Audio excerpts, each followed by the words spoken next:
All right, I think we are live. It's been a while since I've done this. Badger Lodge. I was going to do a show with Karen and Allison today, but Karen and Allison are both not feeling well. So it is up to me to maintain and keep the show going, keep the things thinging. So I'm here to do a Badger Lodge, and that's okay because I got a lot of stuff I want to get off of my chest. And hopefully, you all will also get some things off of your chest. So, the Badger Lodge is basically our call in show that is hosted by me, the resident XY on on the field, I guess. The only XY on the field, other than Dr. Randomcam and Mike and others occasionally. Um, and what this is I put a link in the description to our call-in show Discord server, and you can just go make sure everything sounds. Do I sound okay? I just want to make sure I sound okay. I'm not going out on the vertical, so let me just check this really quick. Yeah, now I should be out on the vertical. You guys should be able to hear me. I hope. Now I'm like starting to wonder if the sound is going out. So let me just capture my microphone.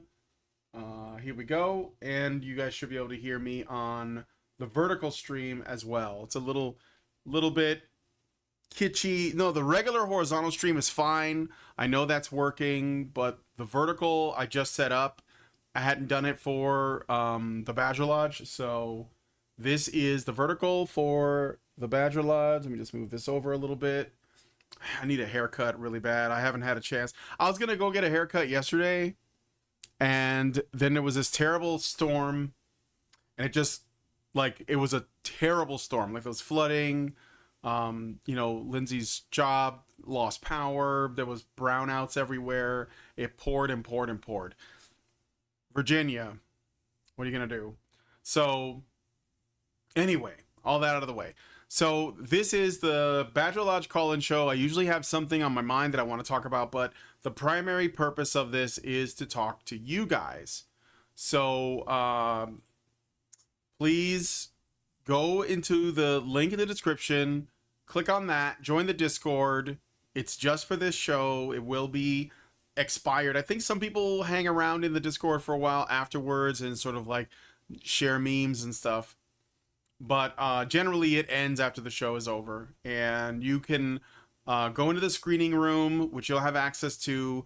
Darth Sonic 413 is in there. He's going to make sure that all of your audio is set up correctly and get an idea of what it is you want to talk about.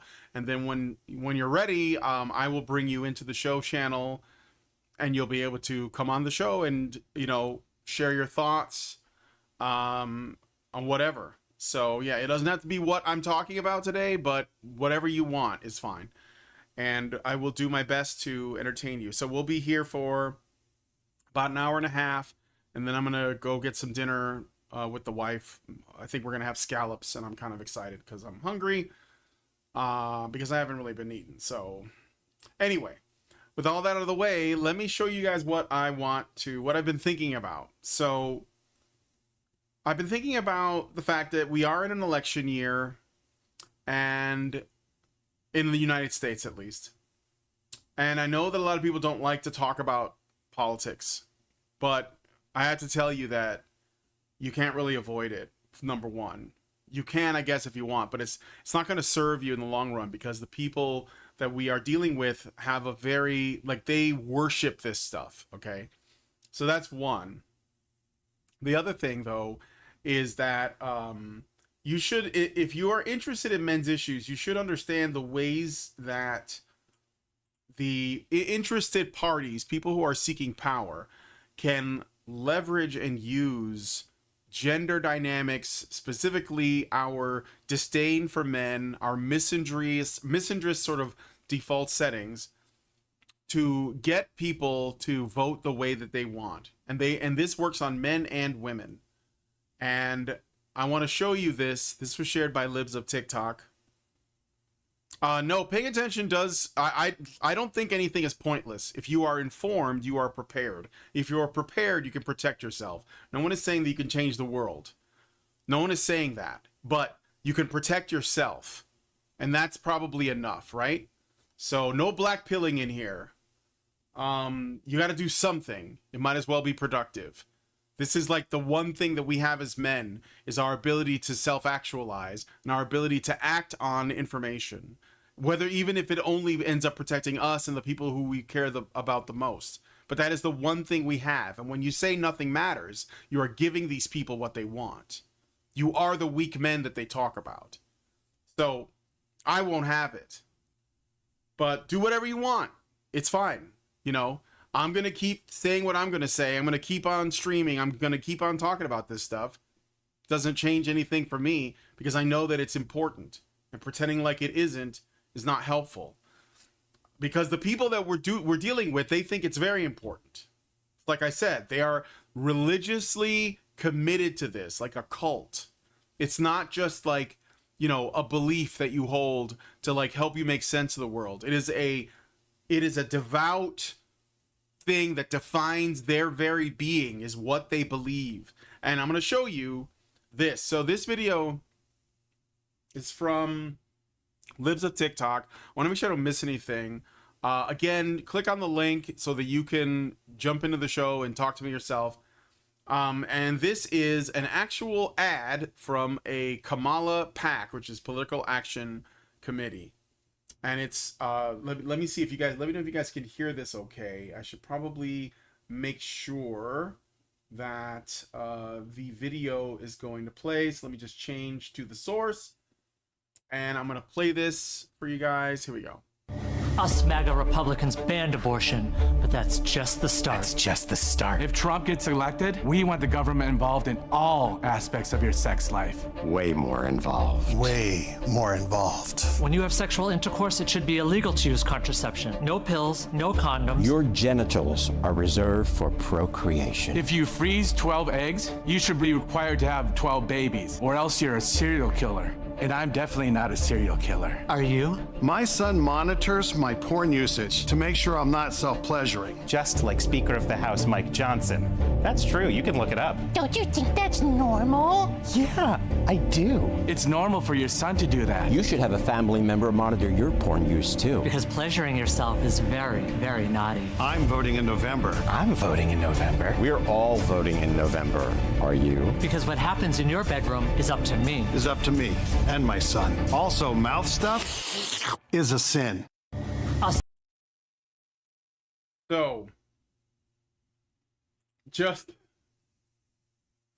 So okay, you're probably looking at this and you're saying this is absolutely ridiculous.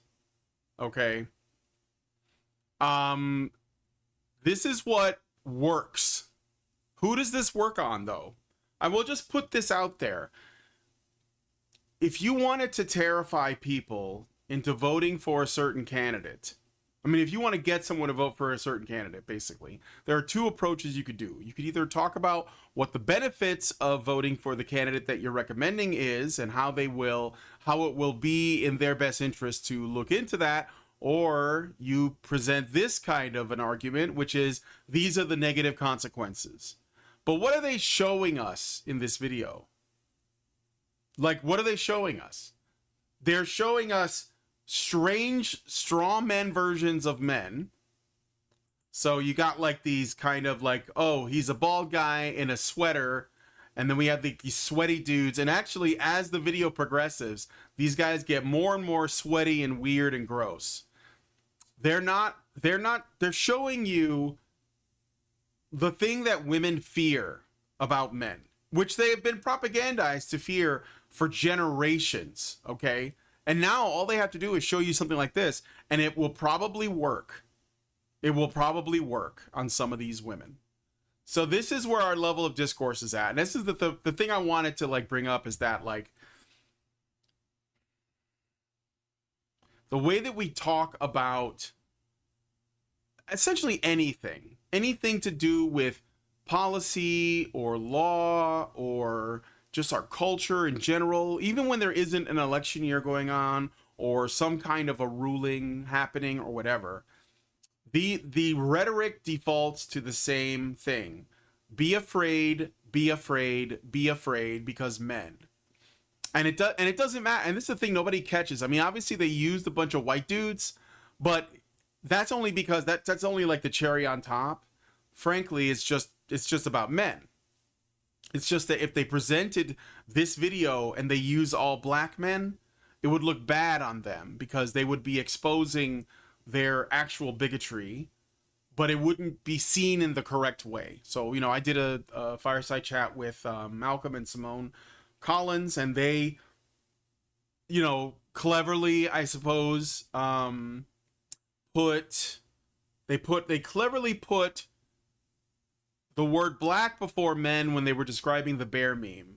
And I guess it was, I say this not to necessarily like downplay the effectiveness of how Malcolm and Simone presented it, but rather to point out, do you see that you have to do that for people to see it this way?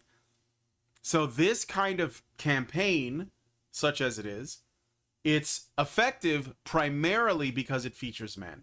And it features men saying absurd things like how, you know, they're going to control women's bodies. They're going to consider it a serial killer if you, like, you know, don't use every egg that you produce, that you should only have sex for procreation. These are all frankly ridiculous things to claim, but they are things that women have an existential fear of. And I'm going to show you how, with some examples from quote unquote conservative women that have the exact same opinions, because at the end of the day, all women are primarily interested in liberation and comfort above everything else. I mean, everything else, including the lives of the unborn.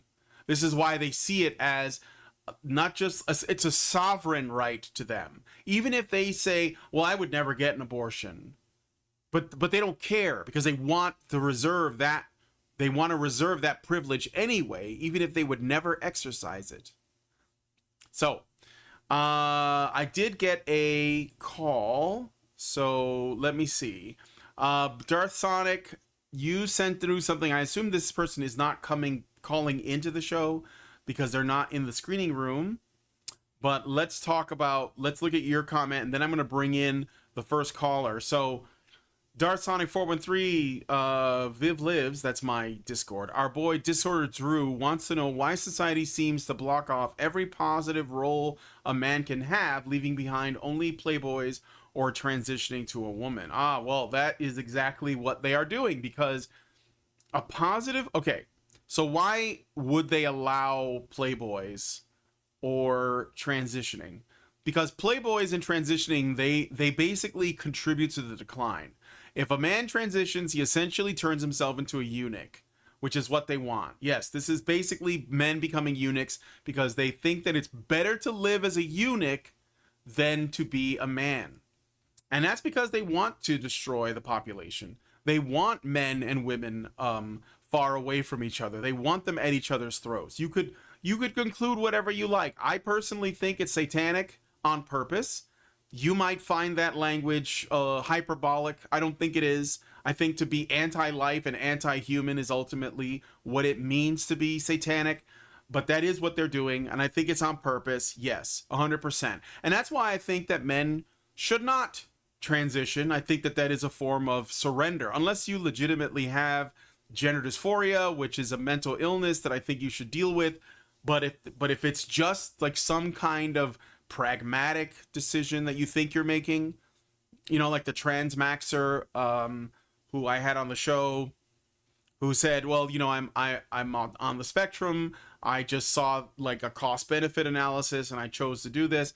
I don't think that's a good reason to do it. I think that you are ultimately killing yourself in the long run. This is my opinion. This is my opinion. Okay. Maybe some people disagree with me. It's fine. Playboys, that also contributes to it. The reason for that is most men can't be playboys. So most men are going to end up incels. And the few that are playboys, the few that do, like, you know, have sex with lots and lots of partners, they are essentially ruining the lives of themselves and their partners in a way, because those women get like run through for a long time and then they can't find a man later on. And they're covered in tattoos and they have a bunch of babies from different baby daddies. So, you know, all of it contributes to the overall decline of our society. So I think that that is by design. Positive role models, positive masculine role models are anathema to these people, because those are the kinds of men that would stand up to authoritarianism. See, if a transition man is going to be too weak to do anything, and there's nothing that is going to like essentially drive them to want to make, you know, positive change, because there's no investment in the future. They don't have any kids. They don't have any reason to give a shit. So they will just sort of like let things go, and they'll just like have their porn and their video games, and that's it. Okay. Not shaming them. I'm just saying this is how the cathedral, the elite, see it. Okay. Men who are over there doing, you know, tranny porn or whatever, they're not a threat to them, because they've got their distractions and they're living that life, and they're going to take their entire line with them because they're not going to have any kids. And the ones that are playboys, they're also not going to be a problem, because they're not going to see a need to, like, you know, fight back. There's no duty to change things, to make things better, because for them it's as good as it's going to get. And most of the men who follow those guys are not going to be successful. So they're going to end up with like, you know, alone probably, or maybe they're going to have like a woman with like somebody else's kids, and they're going to be raising somebody else's kids.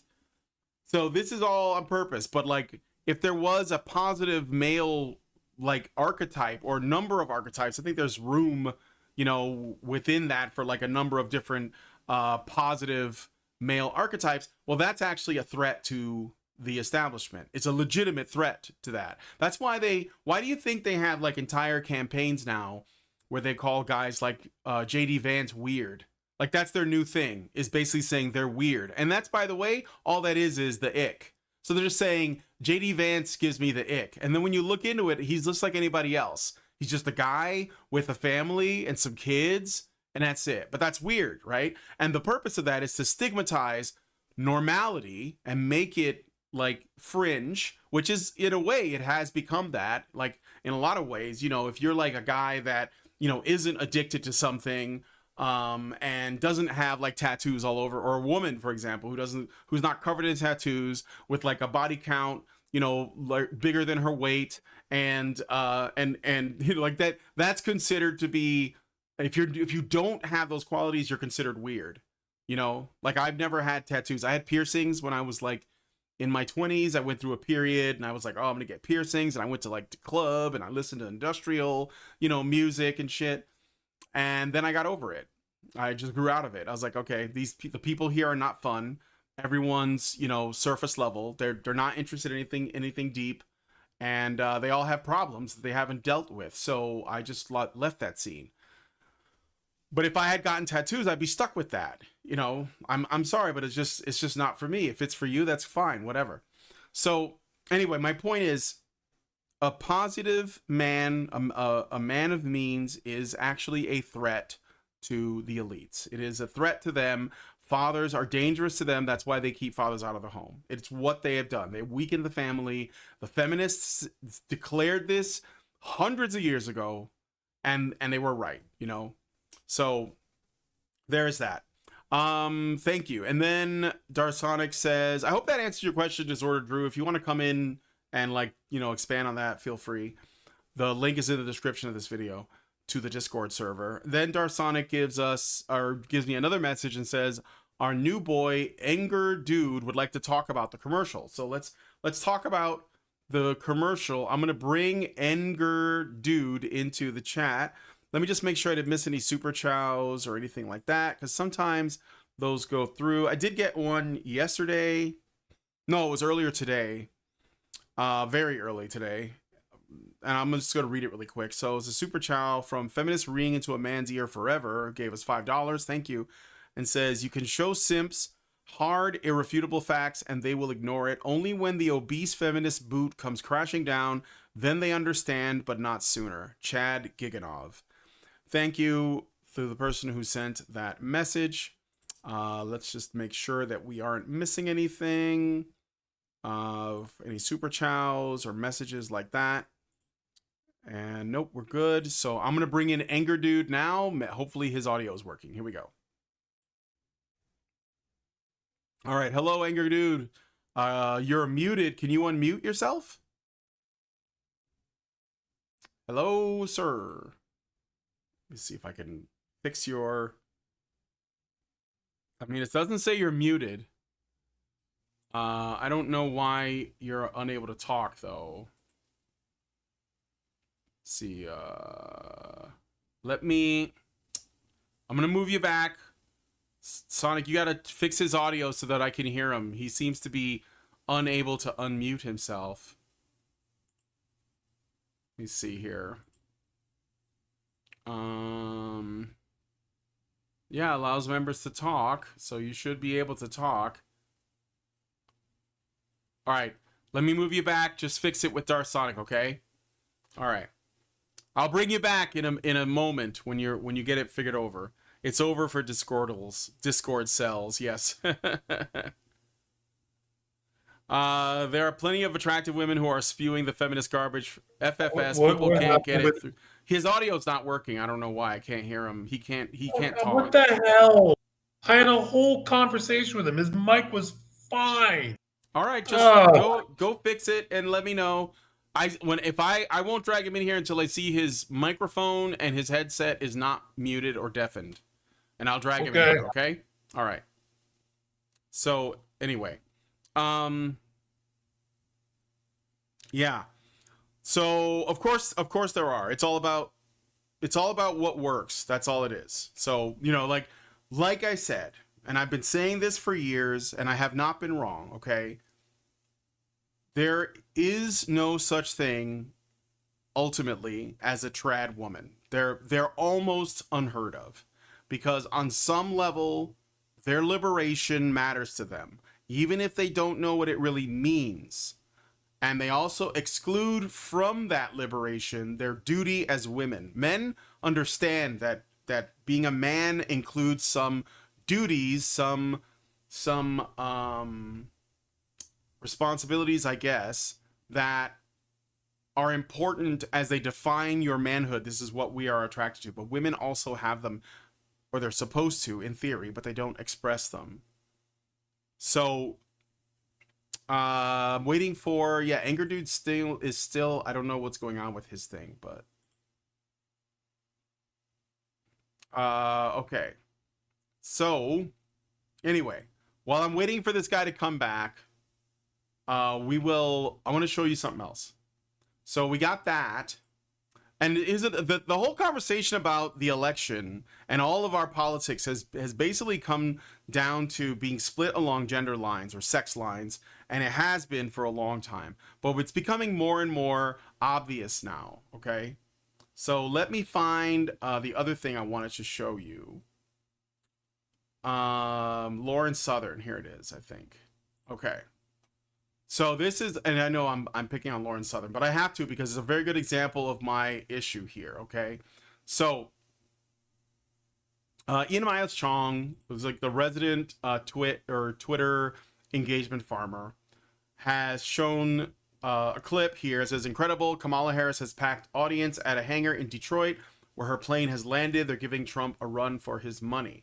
Now, there's a number of reasons why this might not be real, but I do think that there is a lot of support for Kamala Harris, and it's on the basis that it's a woman, period. Like, that's it. That's the reason, okay? Let me show you guys watching on the vertical so you guys can see this video clip of the crowd that has gathered. Now, it's also possible that they were offered, like, free barbecue and sodas and they showed up, or it's a bunch of union people or people from a university that were brought down here for a field trip or whatever. All that's entire. This could be astroturfed for sure. Okay.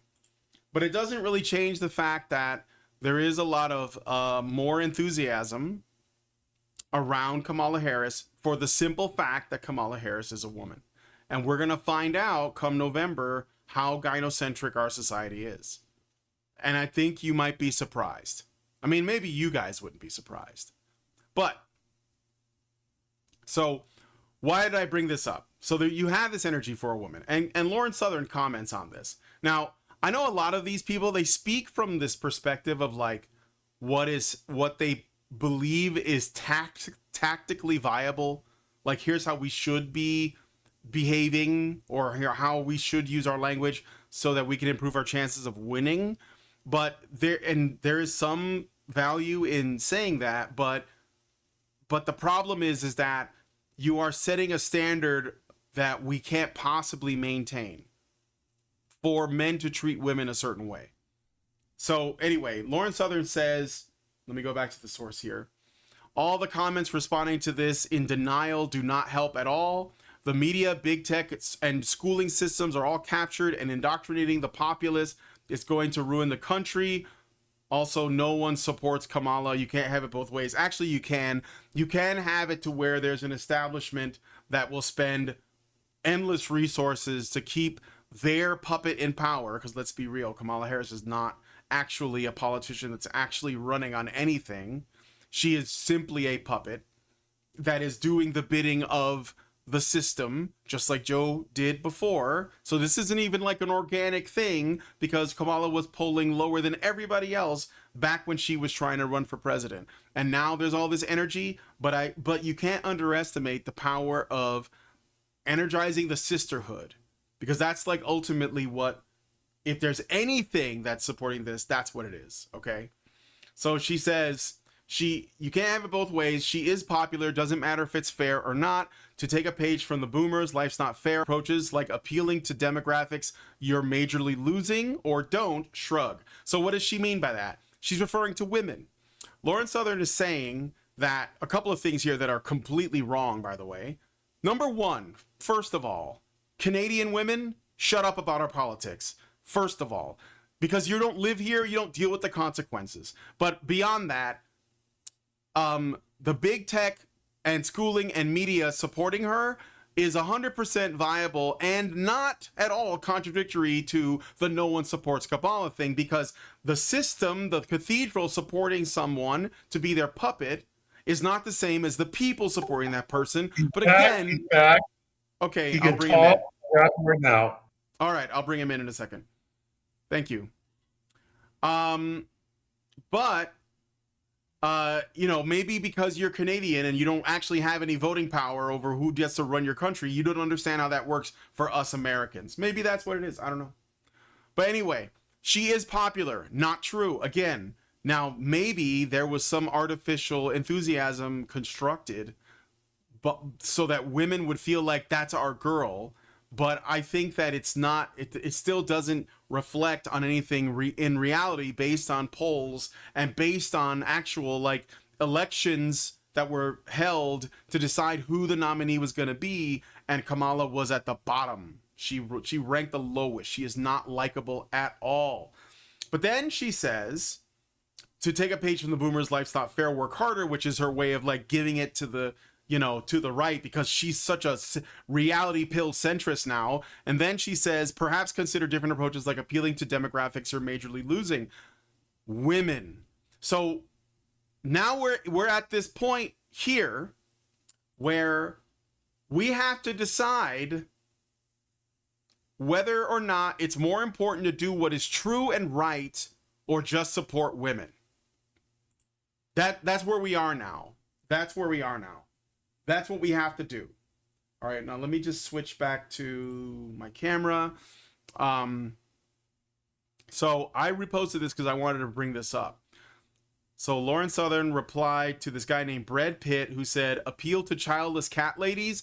You're not talking about blacks for sure, because they tried with blacks and they'll never vote Republican. I'm not going to be nice and lie just to get the crazy cat lady vote. I'd rather effing lose. And again, like, why are we doing that? Like, the decision as an American, believe whatever you want, okay? The decision is clear. If we want to, like, survive for the next 4 years and be able to afford things like groceries, we have to vote Trump, period. There's no middle ground. There's no fence. It doesn't exist. It's either you destroy the country because they want to open the borders and they want to just let everybody in and they want to just destroy the economy and they want to give free housing and they want to throw all our money away.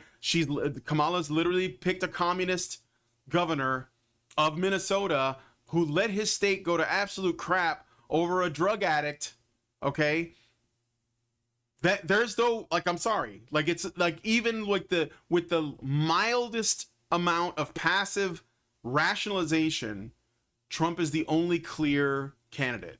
I'm not being partisan. It's just true. If you want to live for the next 4 years, okay, that's what you got to do. That's all it is. And like, anyone that's making a rational decision is like, you know what? I'm gonna go with this because these people are horrible. The Democrats are horrible. They don't care about us. They're going to kill everybody. I mean, like, I'm not exaggerating. They're destroying the economy right now, you know, and they're gonna make it like just a little bit better right before the elections. So they can say, look at all the good we've done. But that doesn't matter. That's got to go. Okay. And when even if I'm wrong in why I decided to vote the way I did so only looking at what is best for the country, which includes my friends, my family, my community. Okay. I'm not thinking about me. I'm thinking about all these other factors. In fact, I have probably more cause to vote in a way that is more socialist to benefit myself in the short term, but I know that it's absolutely wrong to do so, and I'm against it on principle. But again, if I was a selfish narcissist, I might do that. Now, on the other hand, you have what Lauren Southern is saying is essentially, be nice to women, otherwise they'll vote to destroy the country. And it's like, how about they shouldn't do that? How about that's stupid? And they're profoundly stupid for even entertaining this idea. What about a woman's duty to her country? I mean, men are always told about how they have to have a duty to their country. What about women's duty to their country? Is that even a part of the conversation? And it's no wonder that men are like, well, why should I do it? They're not doing it, right? So she says she's trying to present another both sides argument here, okay? She's trying to present another both sides. Here's her both sides. We're at a wonderful standoff between women refusing to vote for their interests because men are mean, and men refusing to be nice to women even if it runs the country into the ground. LMAO. I'd rather effing lose than be nice to cat ladies is a great summary of this election. Now look, again, she thinks this is a brilliant 1 million IQ centrist fence-sitting take. Is it? Tell me what you think in the comments, okay? So I'm going to bring in Anger Dude again. I'm going to give him a chance to speak to the video that we just watched. So I'm going to bring him in now. Let's see if this works. Okay, hello, sir. Can you hear me? Can you speak? Are you at the microphone? Okay, all right. Yeah. Hey, welcome to the show. What's up? What's on your mind? Hey, yeah. So it. By the way, engineer dude. It's short. Oh, engineer dude. Oh, yeah, that makes sense. Sort of. Yeah, it's. Yeah, it's something I've been held for a long time. A lot of this stuff, it seems, comes from the concept of what government is for. Like these commercials that all play into what they think, which is a take care of you nanny protective thing versus what it originally was for and should be for. It's a tool to prevent anarchy. Like if there was no government, we'd just start killing each other to get the food, kind of thing. The strong would take over and people would push each other aside, and it seems like a messed up perspective. And that's what they're playing to, is it's that fear that keeps them in the nanny role versus the tool role. Yes, sir. Yeah, so you this is your thought on that video that I just played of those men being all sweaty and weird? Okay. Yeah. So and who benefits from this? Like who is the target audience? Basically everybody who doesn't have the perspective that they can take care of themselves. So the weak men that we've created through the indoctrination, as well as inherently women, because that feeds to the vulnerability of somebody who can get pregnant. Hey, we need to be able to take care of you. You see, that's a psychological thing. You seem to be a little hesitant to just say women. Yeah. I work in the corporate world. Yeah. I work in a corporate world, and I have to hold my tongue a lot, and you get kind of trained not to say the wrong words. No, I understand. I know what you're saying, but you're being very diplomatic in how you approach it. So you say the weak men, and also kind of like generally broadly speaking, women. And really, I get why you're saying it, but I just want to say it's just women. I mean, there are men, but men generally don't want to leech off of the system. Men would rather go homeless than like leech off the system, which is why so many men are homeless. Even weak men would just accept their lot and say, well, I guess I just don't have a job. Well, I guess I just don't have a home now. Or they'll just like, couch surf or whatever. But they won't be able to whine to the state to help them. Not only because they generally don't want to, but because they're not going to get any sympathy, right? Agreed. The thing is that the weak men will do what the women want. Yes. Well, they'll support the women. That's right. That I will get behind. Like the video that basically just created an entire demographic of gross, cringe, like sweaty, rapey dudes. They just made this demographic out of thin air, and they all vote the same way for some reason. And there are men who will say, well, I'm not one of those guys because those guys are creepy and gross and weird. So I'm going to protect the women folk because I'm not one of those. And that it literally doesn't just divide women against men. It divides women against men and men against men. And it's super effective because men are always, I'll show you, milady. I'm going to step in there and I'm going to save, the day, but I'm not going to give you any of my resources because like, fuck that, right? I'm going to keep my money. So instead, because in our heads, in our heads, women are a resource that we want to go get and protect and build for. Yeah. I mean, no woman made the Taj Mahal. Yeah, for sure. All right.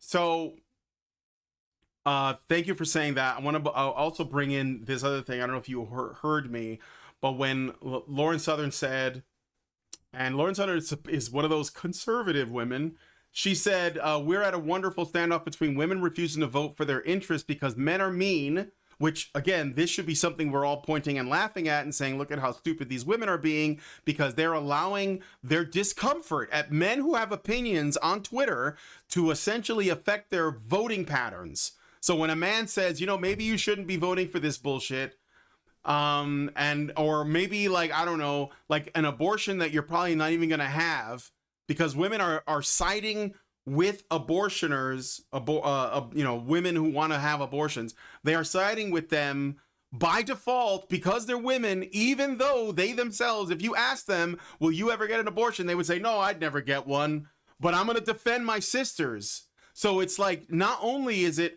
women are saying, I want to vote for my comfort. So my comfort as a liberated woman, even if I don't ever exercise it, is more important than a life. Like that's what they're saying, guys. Like I'm sorry, but that's what they're saying. Like that's what we have to stop acting like this is like, well, it's no, like they're saying it's not even whether or not it is a life if we're having a discussion about abortion, which by the way is it's like their one issue vote that they want to get, like that's so important, right? Is this, even if they would never exercise it. So what are they saying? They're saying even though I would never do this in a million years, and I'm sure I would never put myself in a position where it becomes necessary, I really want that to be available just in case. And I don't care, like it will cause me to vote completely against what makes sense, even if that's way below on the list of priorities of things to vote for. It's just, and what does that ultimately mean? It's just my comfort. I'm liberated, so I want to remain liberated. Anything that doesn't make me feel liberated is Handmaid's Tale. So I have to go against it. That's what it is. Am I wrong? No. It is something that affects them back in like the middle of the brain, back in the decision making, the amygdala, and they know that they don't want to raise a kid that has inferior genes, that is not worthwhile. It's such a huge investment to be pregnant that having that kid be, worthless is an instinctual old mammalian fear. And everything that comes out of their mouth to defend that is post hoc rationalization. I feel this way, and now going to create explanations to justify it, and I'm going to vote to justify it, to build this, protect this fear. It's like starvation, that fear. It's so ingrained into them. Yeah. Yeah. All right. Well, I got to take the next caller. So do you have any final words before I move on? No, thanks. I love Honey Badger Radio. Just All like right. what Well, you guys thank do. you. Yeah. Thanks, engineer dude, for coming on. And I'll try not to forget your name in the future. Have a good one. All right. I'm going to move you back. Tell the next guy that I'm going to be bringing him in shortly. Oh, he just hung up. Oh, shit. Okay. Well, okay. Let's look at this. Our boy Disorder Drew wonders why women blame men for all the bad things in their lives when most of the policies negatively affecting women was voted in by women. Well, that's a good question, but let's bring him in and find out. Again, thanks, engineer dude, for coming on. All right, Disorder Drew, welcome to the show. What's on your mind? I would like to say that it seems to be very hard, or people can't acknowledge the fact that the reason why, if that is that if only men voted for the last 2 decades or more, then women would be way better treated in today's Western society than they currently are, because all the things that affect women in a negative way from a legal perspective or from a societal perspective does that way only because of the left-wing political retardation that the women kept voting for over and over and over again. Sure. So why does people keep blaming men for the circumstance of women, that if only men were in charge, then that wouldn't be the case for women? Because blaming men is the pastime of modern society. We blame men for everything. It's like women want to create problems and they want men to bail them out. And when men bail them out, they blame them for stepping in and infantilizing women. But when men don't bail them out, they say, "Why didn't you stop me from doing that?" Have you ever I've actually had this happen in my real life where women make very bad decisions and men, if they don't step in, the women will blame them for not stopping them from making bad decisions. It's like if a child puts his hand on the stove and burns himself and says, "Why did you let me do that?" And I'm not kidding. This happens all the time. I'm not saying it's a psychological, evolutionary trait. I'm just saying this is what the complete erasure of accountability for women has done. It has gotten to the point where people like Lauren Southern, supposedly really smart, people, are saying, why can't men just be nice to women so that women don't vote to destroy the country? Instead of saying, why can't women not just vote to destroy the country? Like, why is the man as a middleman, I guess, in this becomes a more important linchpin than women simply adjusting their behavior rationally? Yeah, exactly, because if you actually are rational and you can shoot him, this guy is saying mean things to me. This guy wants to import an army to rape me and want to keep me from identifying as a woman, even though I am one. I'm not one, but I'm just thinking about if I was a woman, I would think that. If you choose that you would rather have somebody importing an army to rape you, or someone to completely dematerialize your own identity as a woman, then if you think that's less of a problem than some people being mean, then you're kind of like an idiot. I don't know how to say it in any nice way because you can't. Yeah, I mean it's a tough situation. I think that ultimately the only thing I can see is that we have to stop prioritizing women's comfort over what is right and true. So go on. No, that's it. I'm just saying, I'm sick and tired of worrying about what women are gonna think if we simply say, look, you're being asinine and this is unacceptable, or at least to be when it comes to entering this discourse, what is it that you think that you have a duty to do? What is it? What is your duty? Not even as a woman, as a person, as a citizen, right? What comes first?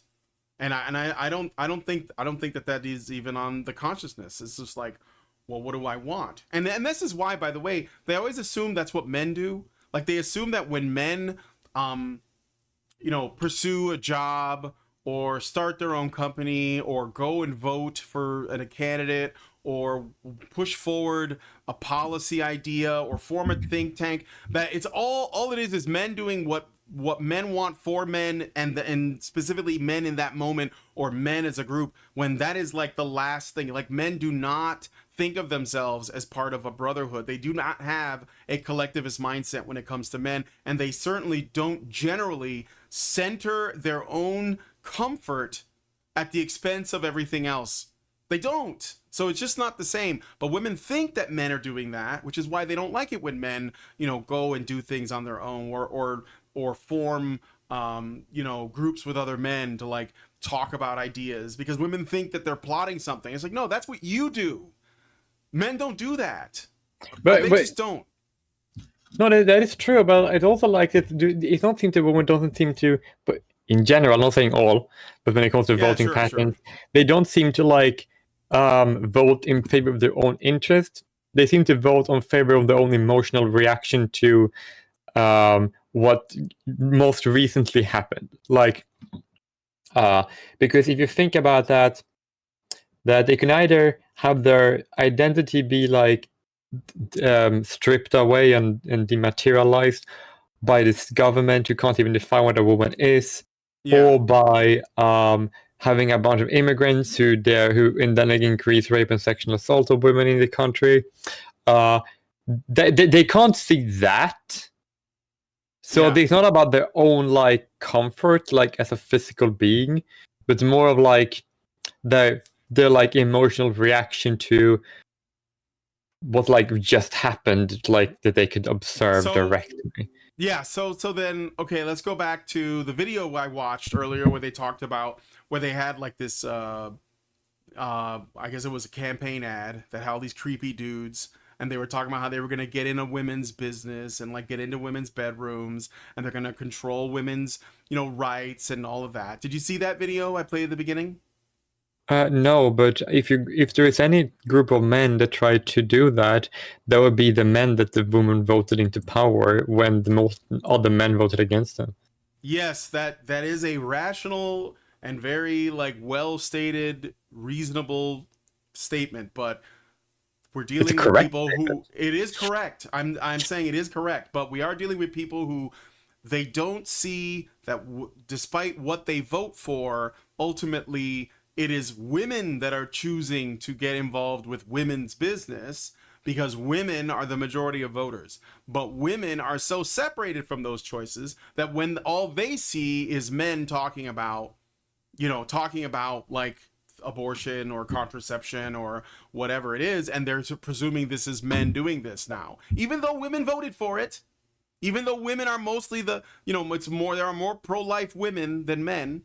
They're like, even though it's all women, like this is all women fighting with other women, and they're just using men as their proxies. And so they see the men and they say, oh, it's men doing it, which is, yes, you're right. You're 100% correct, which is, I was saying this too, but it doesn't matter because we're dealing with people who don't care about the truth. They just care about their feelings. Yeah, so it seems that there are more women that are feeling oriented than men are when it comes to voting decisions. Yeah, that kind of makes sense, but like, shouldn't we just hammer on the fact that the most women voters the last 20 years does not care about themselves, but only care about they don't think at all. They just feel, and they don't care about their own safety. Well, that's what they're counting on, right? And like that's what I guess the reason why I kind of pick on people like Lauren Southern a lot or Sydney Watson is because I'm pointing out that despite them, supposedly being more rational, they're still acting on emotions. Lauren Southern is still saying, why can't we be nice to women? It might be better for us. And it's like, because women are not being nice to anybody. Like they're being completely irresponsible and childish. But in like society, and most people and most politicians are nice. Nicer to women than to men, if I were to be completely honest. And it's like, I basically have this saying that to base your entire country, that's why I hate direct democracy, like to base your entire country's political policies on the feeling of the average woman after reading the mainstream media news is not a good way of running society. Would you agree with that statement? Yeah. I would. All right. Well, I got to take the next call, Disorder Drew. But do you have any final words before I move on? Well, mainly just that this is just a statement we should throw. No, it's one thing. That is that you're right when you say that women basically used to vote for the self-interest rather than the principle, because the reason why Sweden got a regime shift and they are anti-immigration now was and had a record low immigration was because a lot of women and immigrant women actually you said this is dangerous for us and we're going to vote against it, and now their country have the lowest immigration level that they have for 50 years, and they actually have a net out immigration than immigration, and the person that was designing the policies was a woman. So we know that women have the capability of voting for their own interests and do this whenever they can, but they're just refusing to everywhere, which is like very interesting to me. Yeah, no, that is interesting because I think that women, I will say this in, I guess in favor of women, if they see the winds are changing and they think it's more socially acceptable to have a certain political perspective on immigration, like in your example, they will swing that way. And so, and this is, it is based in emotion, but the emotion is like the desire to feel like you're fitting in. So there's this agreeableness that happens. If they think that all the other women are going to vote against immigration, then they'll vote against immigration. And it's not rational, but it is emotional. So, and I've seen that. Doesn't that mean that politicians should actually take more emotional care if they want to win elections? I mean, yes, but like, I don't think that in the United States, at least, or in Western countries, it is possible to play the same leverage game that the left does, because the left is very, very favorable to women until there is enough suffering and consequences that women will start to change their mind. But like right now, they are still being like very irrational about what makes sense. So and I think it's partly because the thing is that like as bad as things get, like with pricing, like inflation, immigration, tensions and all that, I think that women are still very protected by men. So they're not feeling it yet, but men are feeling it, right? So and men are saying, well, this is unsustainable. We have to fix this. But women still can't see it as clearly because they are still cushioned or protected from those consequences by men, even though women are voting for it. But the men are saying, look, you have to change the way you're voting because it's affecting me, but it will affect you. But the women are like, well, it's not affecting me yet, so why should I care? I'm just going to keep on doing this, right? Yeah. Until it did, and that's what we saw happen in Sweden. Then it did, and then the click happened. Yes. So it's a catch-22 because we are protecting women from the consequences of their own actions, and it is going to cause men and children to suffer before women notice. So that's it. But anyway, I'm going to move you back into the screening room, and I'm going to grab the next person. Thank you, Disorder Drew, for calling in. Appreciate it. All right. Let me see here. So before I bring in the next guy, which is Nixon number 2, wants to ask why you voted Democrat, apparently. He also wants your opinion on a debate he had with David Pakman. I will bring him in a moment. I want to mention this. So Wallace Unchained, who I had on the show, pretty based. I like him.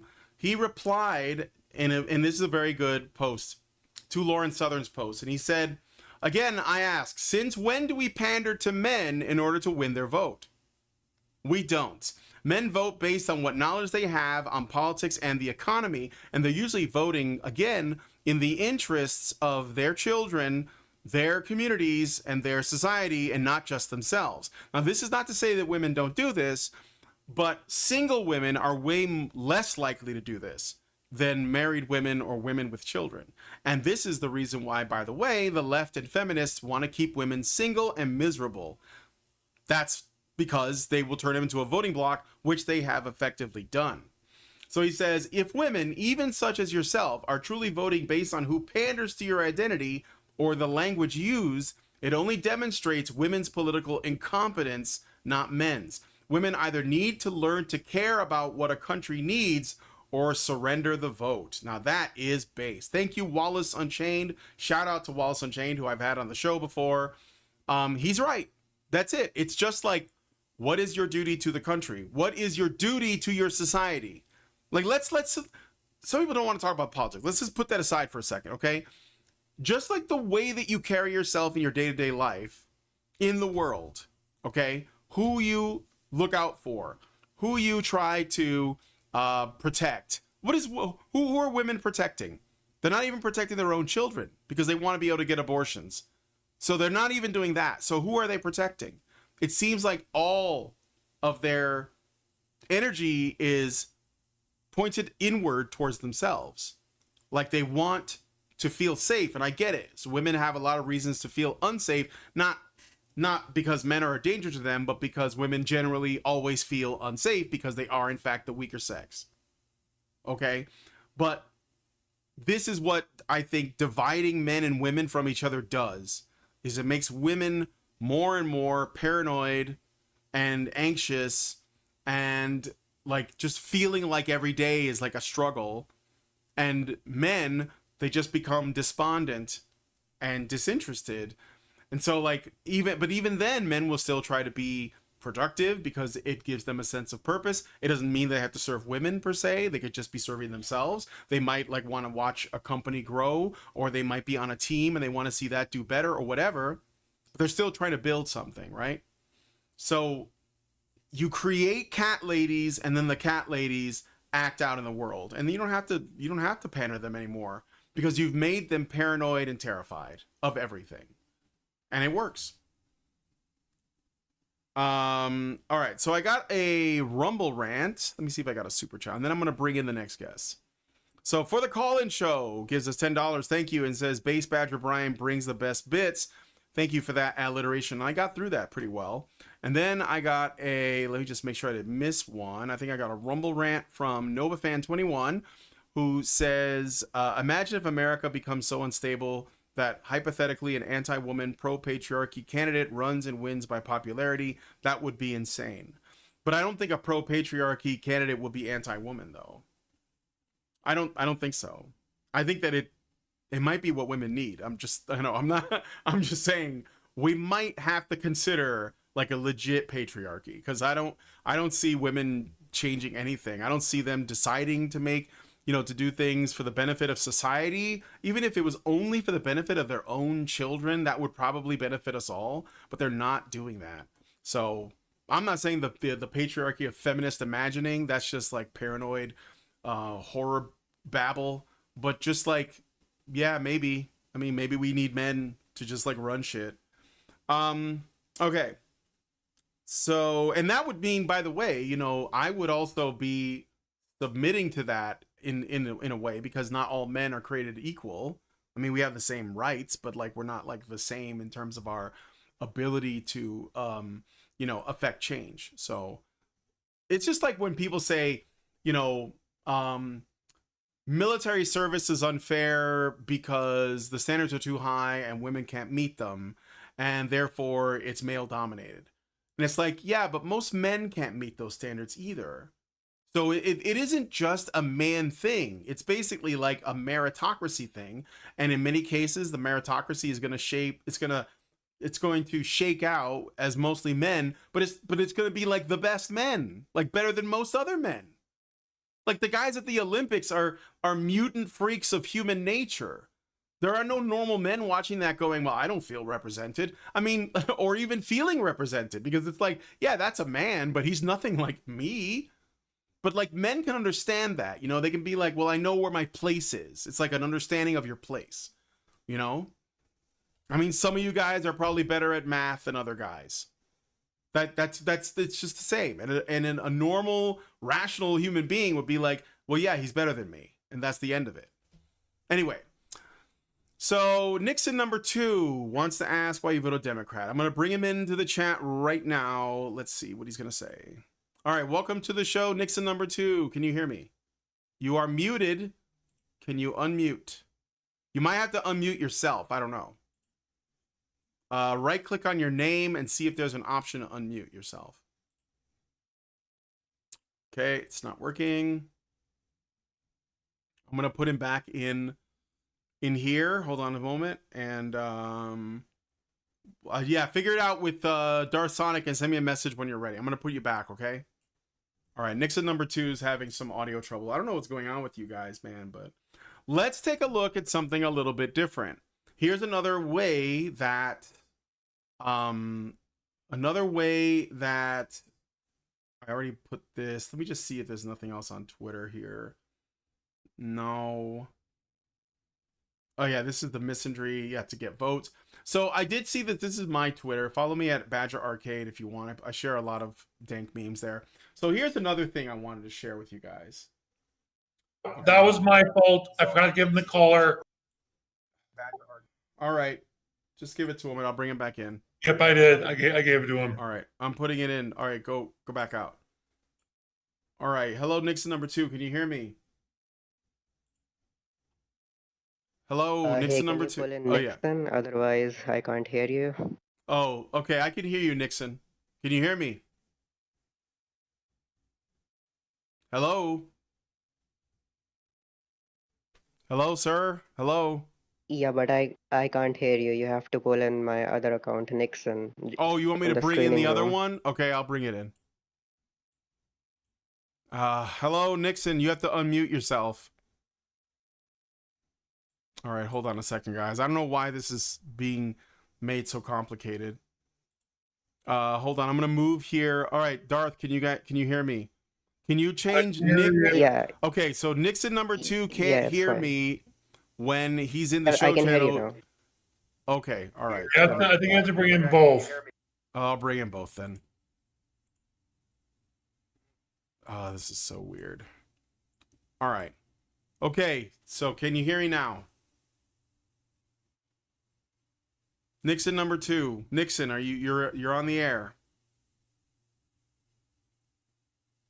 Hello. All right. I'm sorry. We'll have to figure this out. I'll give you one more chance to come in a little bit later. This is not working right now though for some reason, so I'm gonna move you back into the screen room. I'm not angry. I just don't want to waste the time of my audience. Okay.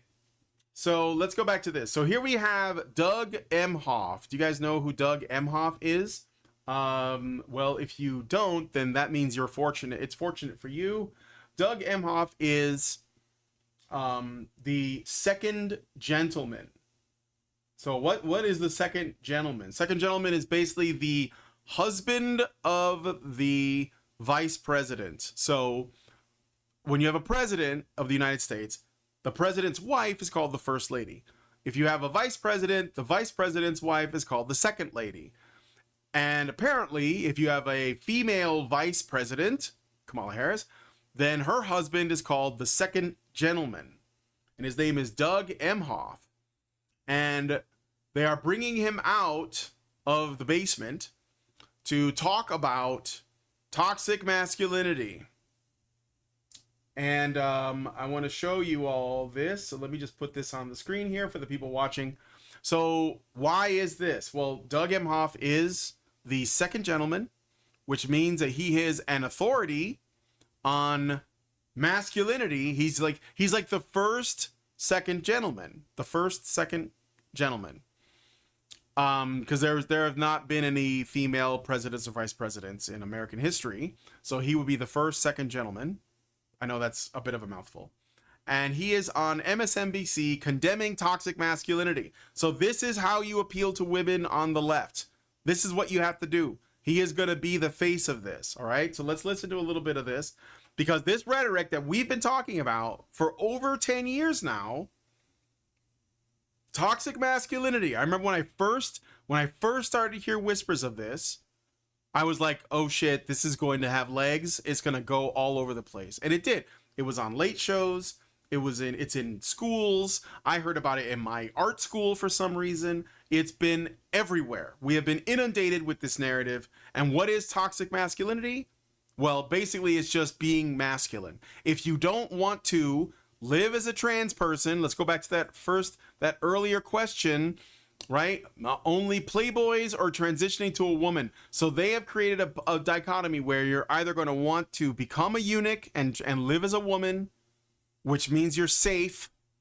Well, mostly, unless you like go into a bathroom or play sports, in which case you can't do that either. Or you're a playboy, which is basically crossing every single every notch on the list of what it means to be toxically masculine. So what does it mean then? Well, toxic masculinity is just any masculinity that feminists don't like, which is almost all masculinity, even when it's expressed as femininity. Because again, if a man dresses up as a woman and walks into a woman's bathroom or goes to a woman's prison or engages in women's sports, he's also engaging in toxic masculinity, even though he's trying to present as female, because ultimately they're just attacking masculinity.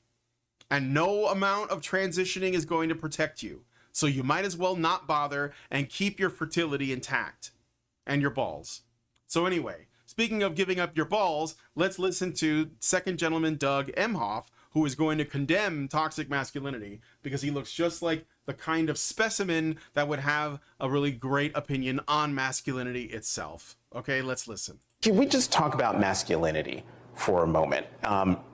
Has being second gentleman changed your own view of perceived gender roles or what it means to be a man? This is something I've thought about a lot and something I've spoken about a lot. There's too much of toxicity, masculine toxicity out there, and we've kind of confused what it means to be a man, what it means to be masculine, where you've got this trope out there that you've got to be tough and, you know, angry and lash out to be strong. It's just the opposite. Oh my God. Oh my God. How many times have you guys heard this before? Like, this is never going to get old for these people. It's a never ending thing. This is a big question. Let's unpack it. Yes, masculinity. Oh my God, where to begin? Honey, child, sister, queen. Can we sit down? Can we rap about this?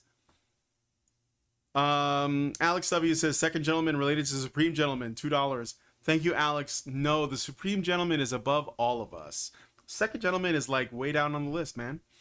Wouldn't it be first gentleman? No, first gentleman is if we had a female president. So if Kamala Harris becomes president, then Doug Emhoff becomes first gentleman.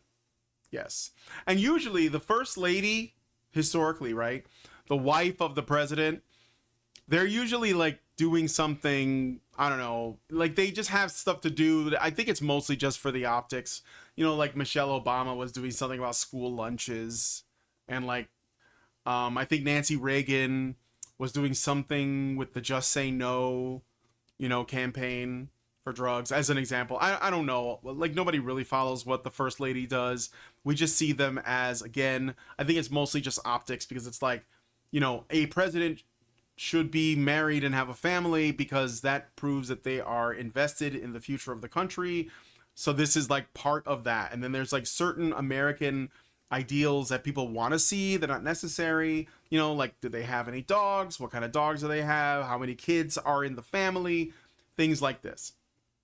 And this is just to, sort of like maintain a semblance of order in that person's personal life, so that we don't think that, because if they're a train wreck in their personal life, then, kind of like how the vice president of the VP pick, whose name I can't remember, that Kamala Harris went with, is some guy with like, a crazy DUI. Like he was driving like crazy fast.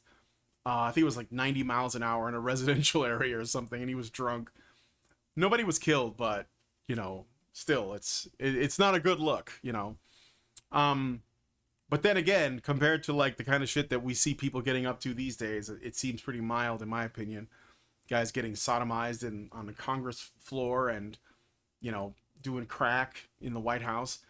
But anyway, so toxic masculinity, right? So let's read. Aldar Sonic, try to bring in both Nixons again. I think we fixed it. Okay, I'm gonna do that. Thank you for the super chat rather. And then Albert Nada says, why would anybody take a guy seriously who stays married to someone who sent an innocent person to deplete row for over a year and knew he was innocent at the time? Thank you for that, Albert. Okay, we're gonna try and bring in the Nixons again. So here we go. Let's see if this works. All right, Nixon, you're in the chat. Hey. Yes, hello. What's up? Yeah, finally. So I had two really quick questions. Okay. You're not voting. You're not voting What? Republican. I'm not voting Republican. No. What are you talking about? Yes, I am. Well, I don't know what you mean by that. I guess what I know for sure is I'm voting for Trump. Everything else is going to depend on who they are and what their policies are and what they're running on. Oh, that's great. Okay. Thought something else. My bad. Did you think I wasn't? Did you think I was going to vote Democrat or something? Yeah, I wasn't paying attention and listening to your stream, so. Oh, okay. Yeah, no, I mean, I'm not a one party guy as much as like it might seem that way. I'm voting Trump for sure because I want to continue to live in this country and have it like take some steps towards like, sanity. But that doesn't mean I'm just going to vote red down the line. I'm going to look at individual people and what they stand on. I'm probably going to end up voting mostly Republican and then somewhat like independent or libertarian. That's it. No lefties. So, yeah. Yeah, I gotcha. So I guess I'll just replace that with another question. Did you saw Biden-Harris campaign ad where they were mocking draft dodgers? Draft dodgers? No, I haven't seen that. Yeah, maybe you should cover it on your show. I will. I noticed there's been a lot of conversations about like the military stuff, which is interesting because at the end of the day, it's people deciding how, like what to do with men's lives.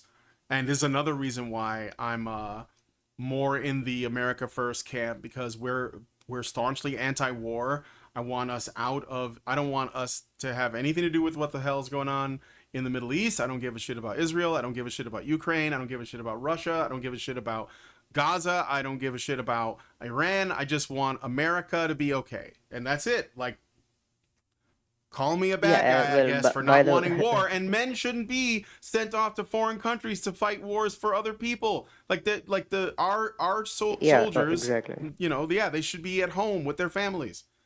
Like we didn't have any wars under Trump, no new ones anyway. So now we do. Now we got World War III at our doorstep, basically. Exactly, and what I find interesting. Yeah. Do you know who Destiny is?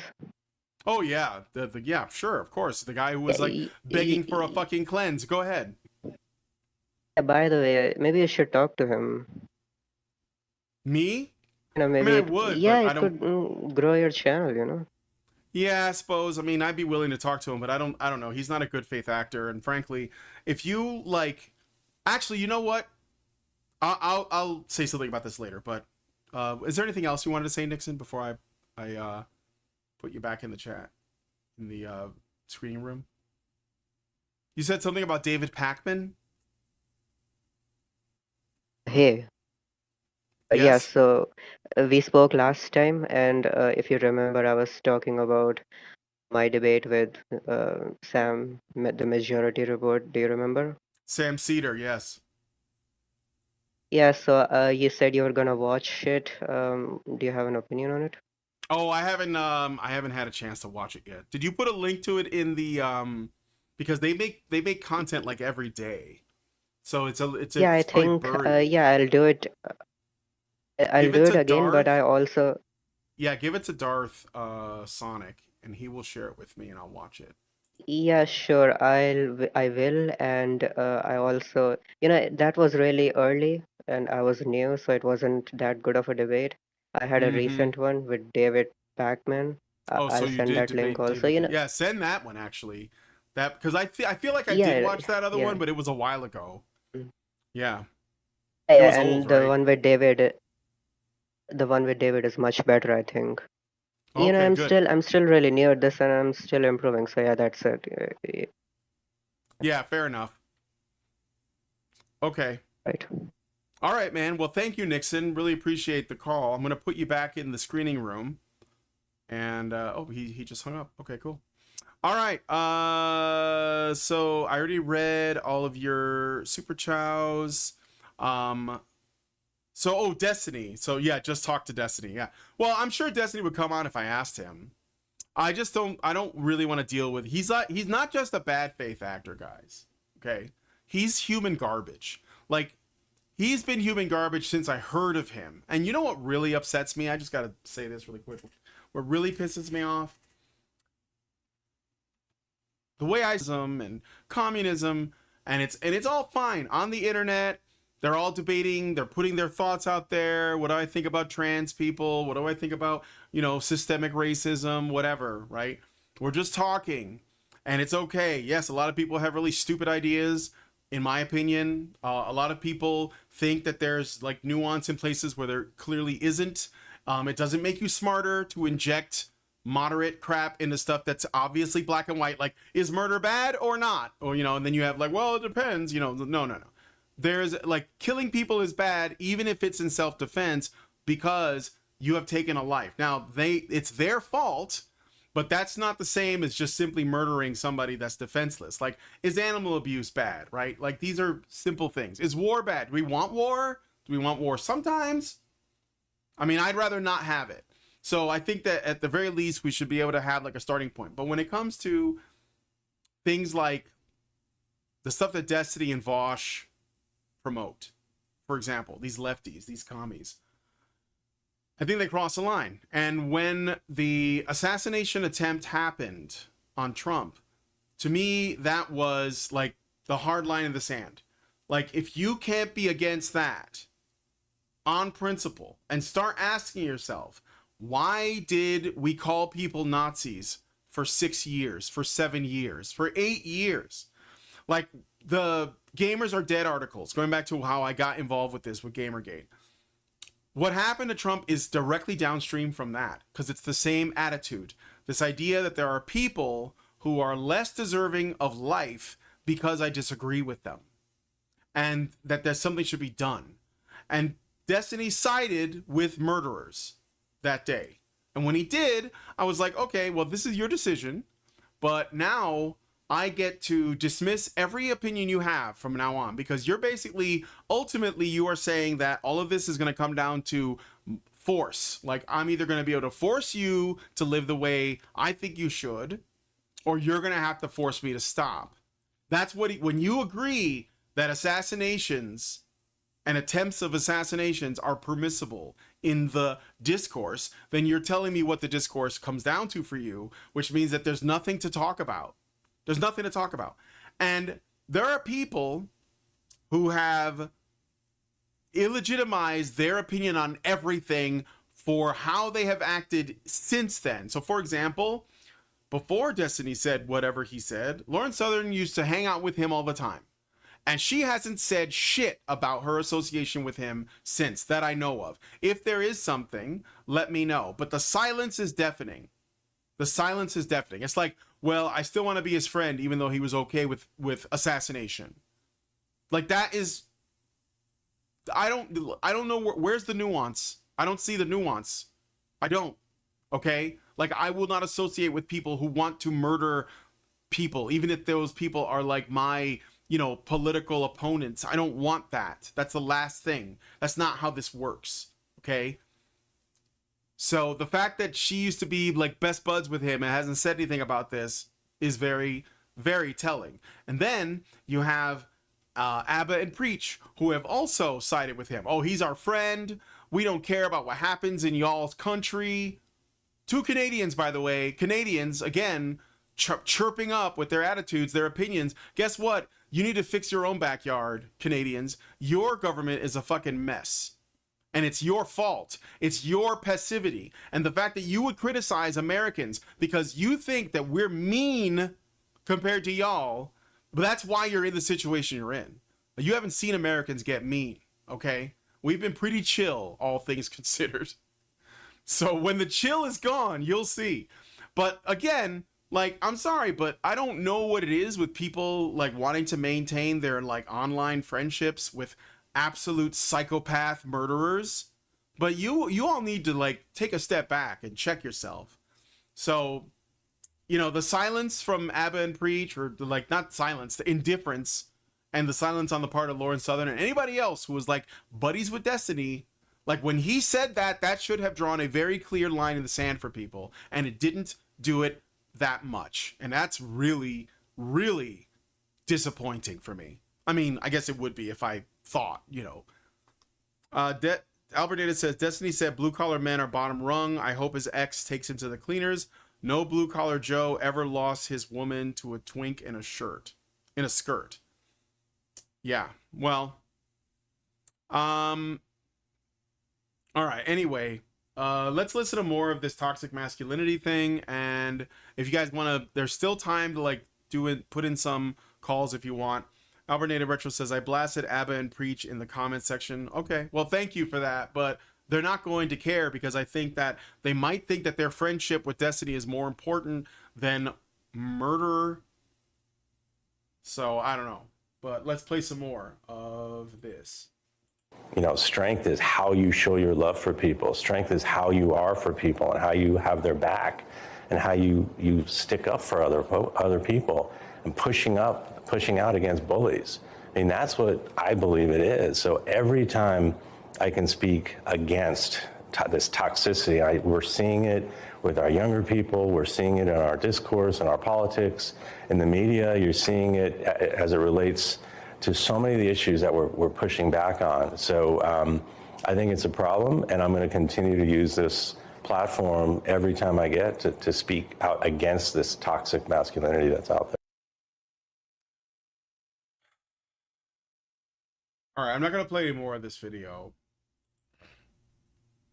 but I wanted to show you that the rhetoric is going to be really, really ramped up. So we're going to see, and I apologize on behalf of you know, our American political machine, because people in other countries are going to have to like hear this nonsense, this rhetoric about toxic masculinity, because frankly, it's all they have. So like, these are the weapons. Like, Trump went to a thing, and I guess he just took questions and just answered questions about, you know, policy and the border and the economy and foreign policy, you know, normal stuff that you would expect like presidential hopefuls to talk about when they appear on camera. And I didn't watch it, but I heard it was pretty freaking normal. And now on this side you have this. It's all like, you know, first woman, ladies get behind it, catch a bubble, Uncle Don, you know, this kind of like school marm talking down at you attitude coming from the left. This conversation, this toxic masculinity nonsense, this guy is going to become the poster boy of talking about this stuff for basically the rest of the year. And if they win, we're not going to hear the end of it. It's going to be toxic masculinity up and down. Our young people are, when they say that, they mean men. Our Zoomer men are a problem. Well, no, the problem is just men. Like, see, men in general are really getting sick of this stuff, and they're really starting to push back, and they're being vocal, and they're being unapologetic, and sometimes that comes across as rude.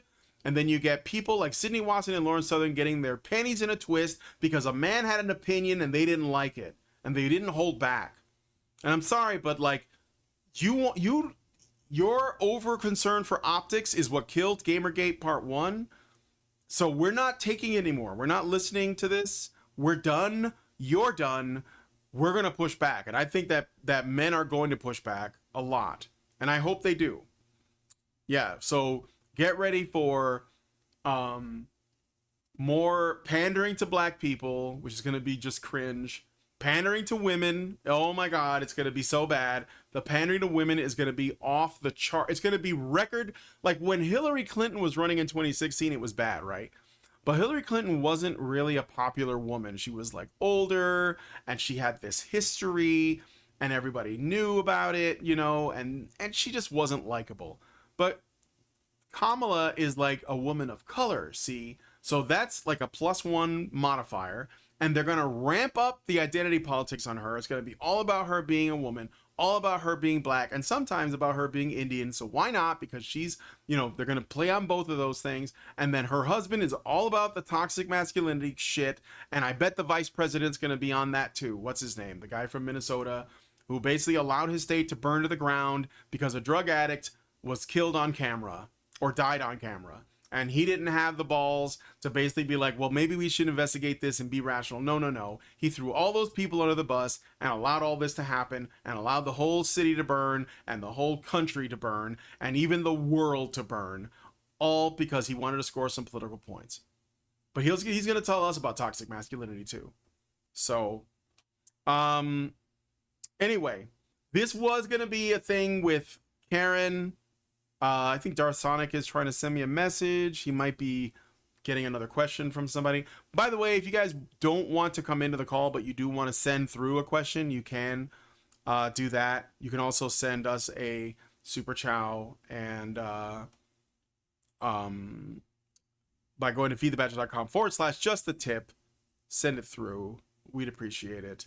So we got a text question from Disorder Drew. Blair White used to be on good terms with Destiny, but right after she found out that he was okay with murder, then she made a video taking a stance against him, immediately dragging him publicly and broke all connections with him. So if she did it, then why did not the others? Makes you think. Yes. Well, Blair White is in fact principled. That is one principled truny bitch. And that's okay. I always liked her. Always did. She used to be a regular on the show. Good on you, Blair White. You got principles. You may look like a woman, but you're definitely, that was some manly shit. You got balls. And you know what? It really is. Like, you have to be like, you know what? You have to have principles. You have to say, I'm not going to tolerate this. That's it. Like, I'm sorry. Like, I don't have to talk to you anymore. If you're okay with assassination because you want to win, and even if you just rationalize it, like, there was a guy I was on Wick TV, which is like this little debate channel that's trying to be like a big thing, but apparently they get, Destiny on a lot and stuff. And the guy who runs Wick TV was talking about all of this stuff with the assassination, but the perspective was not one of, murder is bad and we shouldn't engage in it. We shouldn't support it because it's bad, because on principle that's bad. And maybe this whole thing is making me question my entire worldview because I am siding with people who are okay with murder if it accomplishes their political goals. But no, he didn't have any of that to say. It was all just like, well, this is going to make us look bad and we might lose. You're an asshole. You're a fucking asshole. That's not why this is bad. Like, this is the thing. And these people, I'm sorry. This is like so evil to like essentially look at the consequentialism of something that has a clear morality to it and then dispense or make the morality secondary to how it looks or how it will affect your goals. And you believe you will essentially support despotic, destructive, and murderous behavior if it means that you will win in the long run because you think that ultimately you are the good guys and that you have to win. I'm sorry, but that's just absolutely terrible. And women who worry about the optics, people like Lauren Southern, what they say when they talk about this, they're engaging in the exact same thing. They believe that pragmatism is more important than morality. And it's just not. So anyway, I guess I don't have any more calls. I just read that last one. So being that we're about an hour and a half in, I'm going to quit the show here. There's nothing more to watch based on this video. He basically goes on about toxic masculinity for like 4 minutes, and it's all the stuff we've heard before because this guy just got the memo. He was probably sent a script. He was given the bullet points. The feminists were like, here's how you address toxic masculinity. Here are the examples. Here's how you demonize it. And here's how you put yourself above it. And you're still like, now you are the one good man. And that's kind of what the whole thing is. We knew this. We might go through it more if you guys wanted us to. You can ask us, send us a super chow by going to feedthebachelor.com/just-the-tip and let us know, do you want us to finish this video on another show? Let me know. NovaFan21 gives us $1 and says, I think the solution to women voting for bad policies in theory is easy by withdrawing from society. Oh yeah. But if simps still try to hold men accountable and for women's failings, how do we deal with simps? Well, we just need to shame them. Simps have to be shamed, I think. All right. So, anyway, thanks guys for coming on today's show. Sorry if it was a little bit chaotic. I don't know what you thought about this, but I appreciate you all coming out. If you guys like this video, please hit like, subscribe if you're not already subscribed. Hit the bell for notifications. Leave me a comment. Let me know what you guys think about what we discussed on the show today. And please, please, please share this video because sharing is caring. Thank you so much for coming on today's episode of The Badger Lodge call-in show. And we'll talk to you all in the next video. Where's the outro? Okay. Bye, guys. Men's rights activists are machines, dude. Okay? They are literal machines. They are talking point machines. They are impossible to fucking deal with, especially if you have like a couple dudes who have good memory on top of that too. Holy shit, you're fucked.